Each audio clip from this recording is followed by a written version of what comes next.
Friends, welcome back to my channel. जय श्री कृष्णा। चलिए बताते हैं कर्ण की मृत्यु के बाद उसके इकलौते पुत्र जो बचा था वो कैसे महाभारत युद्ध में अपने पिता की मौत का बदला ले रहा है और उसका अंत कैसा हो, किसने उसको मारा। चलिए सब मैं आपको विस्तार से बताती हूँ। से विवाह न होने पर कर्ण ने 2 बार विवाह किया। उसने उसकी 10 पुत्र हुए थे। महाभारत युद्ध में 9 पुत्र वीर गति को प्राप्त हुए, केवल वृषकेतु ही बचा। कहा जाता है कि वृषकेतु के पास ब्रह्मास्त्र, वरुणास्त्र, अग्नि और वायु अस्त्र का ज्ञान था, जो उसके जाने के बाद पृथ्वी लोक से चला गया। महाभारत युद्ध के पश्चात कर्ण के 10 पुत्रों में केवल 1 पुत्र ही बचा, ऐसा माना जाता है।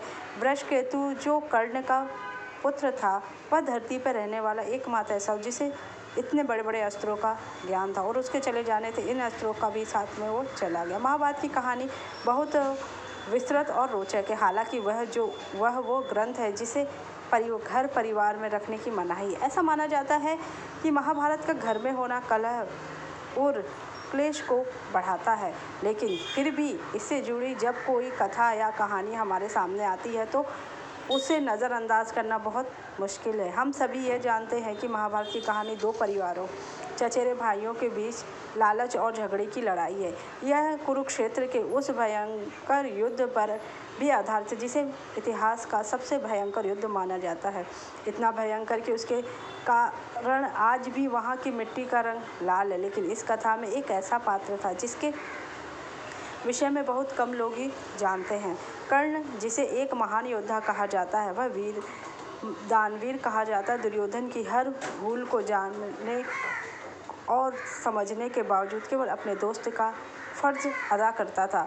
वीर गति को प्राप्त हुए धनुर्धरों के नाम से भी जाना गया, लेकिन कर्ण के निजी जीवन के बारे में बहुत ज़्यादा लोग नहीं जानते। कर्ण ने जब द्रौपदी के विवाह प्रस्ताव को द्रौपदी ने ठुकरा दिया, उसके बाद कर्ण ने किससे विवाह किया और उसके बाद उसका क्या हुआ। चलिए, द्रौपदी के स्वयंवर में जब कर्ण को द्रौपदी ने ठुकरा दिया, तब कर्ण ने 2 बार विवाह किया। सुप्रिया और वृषाली से हुआ। वृषाली कर्ण की पहली पत्नी थी और जो एक साथी की बेटी थी, जबकि सुप्रिया दुर्योधन की पत्नी भानुमति की दोस्त थी। ऐसा कहा जाता है कि दोनों पत्नियों से कर्ण की 10 संतान हुई, जिनमें से 9 ने युद्ध की भयावहता को देखी और मारे गए। एक 14 वर्ष का था, इसलिए उसे पितामह भीष्म ने युद्ध में भाग लेने से मना कर दिया था, जो जीवित बचा।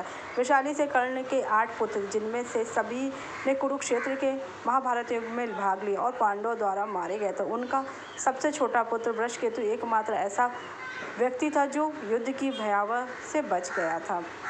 सबसे बड़े पुत्र वृषसेन को अर्जुन ने कर्ण की आंखों के सामने मार डाला, जबकि सबसे छोटे प्रसेन को सात्यकी ने मार डाला। दूसरे पुत्र कृतसेन को, तीसरे पुत्र सत्यसेन और चौथे पुत्र सुषेण की नकुल ने हत्या कर दी। अर्जुन ने कर्ण के 5वें और 6वें पुत्र शत्रुंजय और द्विपाता को भी मार डाला और 7वीं जन्मी बाणसेना को भीम ने कुरुक्षेत्र युद्ध में मार डाला।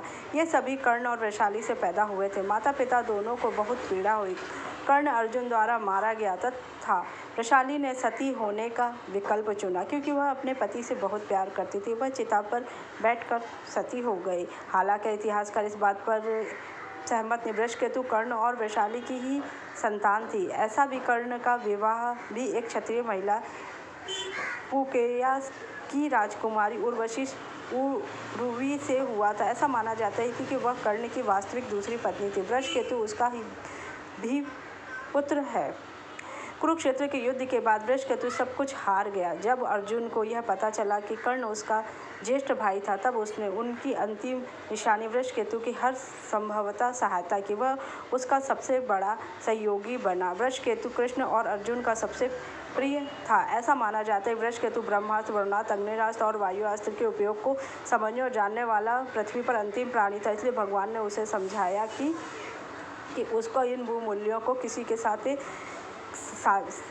साझा नहीं करना चाहिए।